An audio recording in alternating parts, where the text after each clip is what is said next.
YouTube channel आलोक विद्याकुल में आप लोग का स्वागत है। देखिए आज हम क्लास 8 का 8.3 का क्वेश्चन नंबर 5 जो कि इसमें दो क्वेश्चन है आ और बा करके, इस दोनों को निकालना है। तो चक्रवृद्धि ब्याज निकालना है। क्या निकालना है? चक्रवृद्धि ब्याज। तो चक्रवृद्धि ब्याज अगर आप नहीं जानते होंगे तो आप जान लीजिए। अगर आपको हम बता रहे कहीं से भी अगर कोई भी चक्रवृद्धि ब्याज का अगर आपको क्वेश्चन दे देते तो आप आराम से बना सकते हैं। तो चलिए अच्छी तरह से समझते हैं। अगर आप वीडियो पे नए हैं तो हमारे चैनल को जरूर सब्सक्राइब कर लें और नोटिफिकेशन भी कर लें, ताकि और आने वाला वीडियो का नोटिफिकेशन सबसे पहले आप तक पहुंच सके। आपको वीडियो पसंद आए तो हमें कमेंट जरूर करें और एक लाइक जरूर कीजिए। तो चलिए क्वेश्चन समझ लेते हैं बच्चों। सबसे प्रथम क्वेश्चन है कि चक्रवृद्धि ब्याज की बात कर रहा है, चक्रवृद्धि ब्याज निकालना है। तो हमको 600 रुपया पर 3 वर्ष के लिए 10% वार्षिक ब्याज की दर से निकालना है। तो हमको इसमें दे दिया क्या? मूलधन दे दिया है, जिसको हम मूलधन बोलते हैं। मूलधन की बात कर लेते हैं। तो मूलधन हमको कितना दे दिया? इसको हम P शॉर्ट में बोलते हैं। कितना दे दिया? 6000। ठीक है। इस समय की बात कर लेते हैं तो समय को शॉर्ट में T बोलते हैं। वो दे दिया है हमको कितना? 3 वर्ष। ठीक है। अब दर की बात कर लेते हैं तो दर मतलब कि R बराबर हमको दे दिया 10%। हमको पूछा क्या है? ब्याज दर, लेकिन किसका? चक्रवृद्धि ब्याज का। तो हम चक्रवृद्धि ब्याज का फॉर्मूला लगा देंगे, जिसको हम चक्रवृद्धि ब्याज बोलते हैं। चक्रवृद्धि ब्याज की बात हमसे पूछा गया है। चक्रवृद्धि ब्याज, जिसको हम शॉर्ट फॉर्म में CI बोलते हैं। क्या बोलते हैं? CI बोलते हैं। तो इतना बात आप लोग समझ रहे होंगे कि मूलधन हमको 6000 रुपया है, समय 3 वर्ष है, दर की 10% है, चक्रवृद्धि ब्याज मतलब CI हमको निकालने की बात कहा गया है। तो देखिए CI निकालने के लिए एक फॉर्मूला होता है, चक्रवृद्धि ब्याज बराबर। तो लिखते हैं CI, इसको शॉर्ट फॉर्म में चक्रवृद्धि ब्याज को ही लिखते हैं P बराबर, ये बड़ी ब्रैकेट ध्यान दीजिएगा, बड़ी ब्रैकेट इनटू 1 प्लस R बटा 100। ठीक है, R बटा 100 N माइनस 1। ये फार्मूला होता है, समझिए। ये चीज आपको फार्मूला होता है। जब ये फार्मूला होता है बच्चों, इतना बात ध्यान दीजिएगा, ये फार्मूला होता है। तो अब हमको देखिए इसमें क्या क्या चीज दिया हुआ है, जैसे समझिए N का मान दिया हुआ, R का मान दिया हुआ, P का मान दिया, हमको CI पूछा है, मतलब चक्रवृद्धि ब्याज पूछा है। तो CI बराबर हम लिख सकते हैं, मूलधन बराबर हमको कितना दे दिया? 6000। हम यहाँ लिख सकते हैं, ये बड़ी ब्रैकेट छोड़ कर देते हैं, 1 है तो 1 रख देते हैं। R के मान हमको कितना है? 10%, तो यहाँ धर देते हैं 10 बट्टा के 100।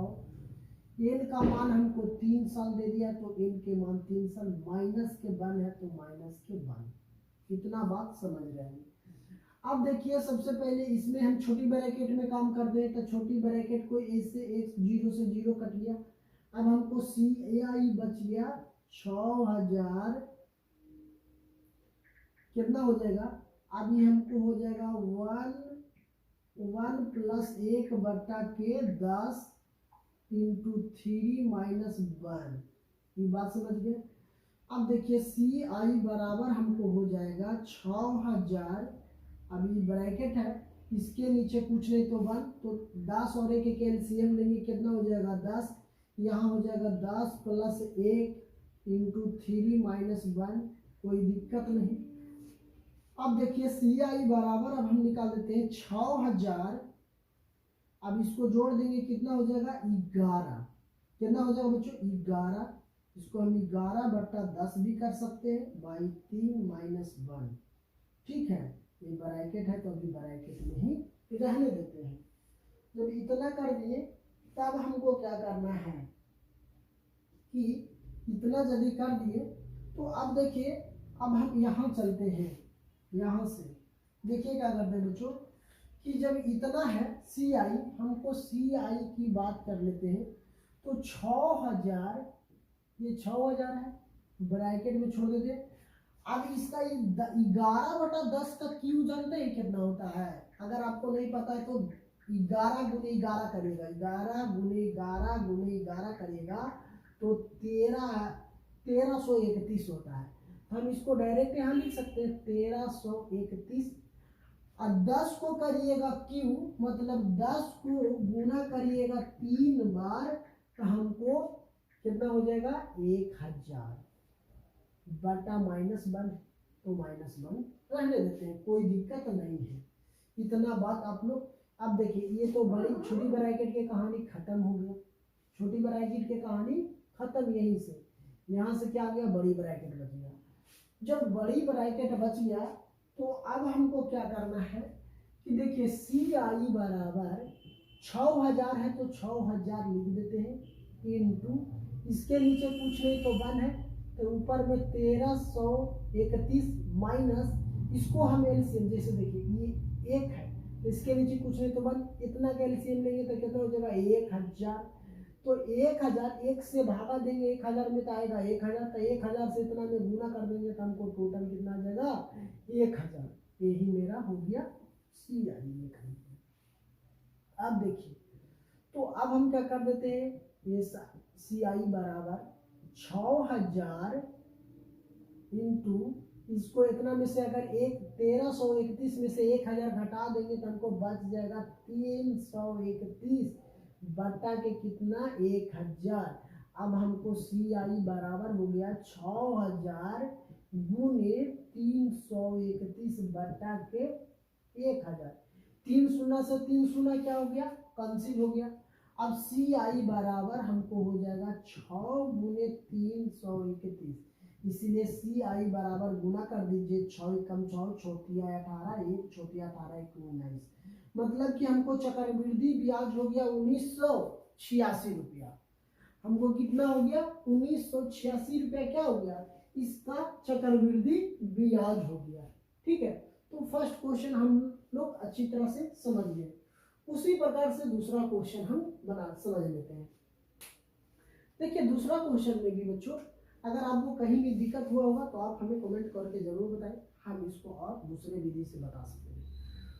तो देखिए आप लोग तो अभी 8 क्लास में है तो आपको तो लॉन्ग ही सीखना होगा, ज़्यादा बेटर होगा, ताकि शॉर्ट तो आप लोग को ज़रूरत नहीं है, हालांकि तो शॉर्ट में पे नहीं फोकस करना चाहिए, लेकिन लॉन्ग ही आप लोग का ज़्यादा ज़रूरत है। अब देखिए दूसरा क्वेश्चन है कि मूलधन 4000 रुपया, दर 5% समय 2 वर्ष। तो बस हमको इसी फॉर्म में बना देना है। तो इस फॉर्म में बनाने के लिए हमको PE, देखिए ये है P, ये है R, ये है T, हमको CI निकालना है। CI क्या करना है, निकालना है। तो CI निकालने के लिए बच्चों सबसे पहले हम देख लेते हैं इस फॉर्मूला को। तो CI बराबर फॉर्मूला अभी बताए हैं, CI बराबर फॉर्मूला होता है P बड़ी ब्रैकेट इंटू 1 प्लस R बटा 100 N माइनस 1 इंटू E, यह फॉर्मूला होता है। सॉरी 1 होगा यहाँ 1। तो इस फार्मूला पे हम बैठा देते हैं, टोटल का मान दिया हुआ है तो हम लिखते हैं P बराबर मूलधन हमको दिया हुआ है 4000, तो हम 4000 ब्रैकेट 1 प्लस R का मान हमको दिया है 5 बटा 100, तो 100 कर देते हैं। N का मान दिया है 2 माइनस 1, कोई दिक्कत नहीं। अब देखिए इसको काट दीजिए, 25 चौके 100, 25 अगर 5 से काट देंगे कितना को 100 को तो कितना बार में 25 बार में कट जाएगा। अब हमको हो जाएगा 4000 बड़ी ब्रैकेट, इसको हम एलसीएम ले लेते हैं तो 25 प्लस 1 हो जाएगा, कोई दिक्कत नहीं। स्क्वायर माइनस 1, कोई दिक्कत नहीं। इसको नीचे कुछ नहीं तो एक एलसीएम ले लिए, ठीक है। अब देखिए 4000 को हम क्या किए हैं, अब इसको जोड़ देते हैं 25 हो जाएगा, स्क्वायर माइनस 1, इतना बात समझ रहे होंगे। तो अब हम क्या कर लेते हैं कि 26 का स्क्वायर जानते हैं कि 26 का स्क्वायर क्या होता है। तो 26 का स्क्वायर की बात कर लेते हैं बच्चों। तो हमको 26 का स्क्वायर होता है कि अगर हम इसको काटते हैं 5 से तब 5 दूना 10, 5 दूना के 10, अब एक 21 होगा, सॉरी यहाँ पे कितना होगा 20, 5 दूना 10, 0। हाँ तो यहाँ 20 होगा ना, यहाँ 20 होगा, ये 20 होगा, ठीक है। तो ये 20 एक 21 हो जाएगा, ठीक है। तो अब 21 हो गया बच्चों। तो 21 का अब हम क्या करते हैं, लिखते हैं यहाँ 4000 इंटू ब्रैकेट 21 का करेंगे स्क्वायर तो 441, 25 क्यों करेंगे तो 625, 625 माइनस 1, इसके नीचे कुछ नहीं तो 1, इतना कर दिए, कोई प्रॉब्लम नहीं होगा। अब देखिए 4000 को अब इसको एलसीएम ले लेते हैं तो कितना हो जाएगा 625, कितना हो जाएगा बच्चों 625 हो जाएगा। सॉरी यहाँ तो 20 ना होगा जी, यहाँ 20, तो 20 का स्क्वायर कर देंगे तो हमको कितना हो जाएगा 400, तो ये मेरा कितना हो जाएगा 400। तो देखिए 4100, 441 माइनस 400, एलसीएम ले लिए 400, इसको गुना कर दिए 400 में, अब फिर इतना में माइनस कर देंगे। तो ये अब देखिए अब हमको कितना आ गया 4000, अब इसको गुने, इसको घटा लेंगे तो 41 बटा कितना आ गया 400, 2 शून्य से 2 शून्य कंसी, 4 दहे के 40, कितना हो गया 40। अब यहाँ पे हम लिख सकते हैं सी आई बराबर हमको हो जाएगा 10 गुने 41, इसलिए सी आई बराबर हो जाएगा मेरा कितना 410 रुपया। यही आंसर हो गया, कितना 410 रुपया मेरा आंसर हो गया। तो आप लोग समझ सकते हैं कि कितना सटीक और कितना बेहतरीन तरीका से हम आप लोग को बताए हैं। तो ये क्वेश्चन कहीं ना कहीं आप लोगों को दिमाग में जरूर याद हो गया होगा। तो अगर वीडियो पसंद आता है तो हमारे चैनल को जरूर सब्सक्राइब कर लीजिए और दोस्तों के साथ जरूर शेयर कीजिए। थैंक यू, फिर मिलते हैं अगले कक्षा में।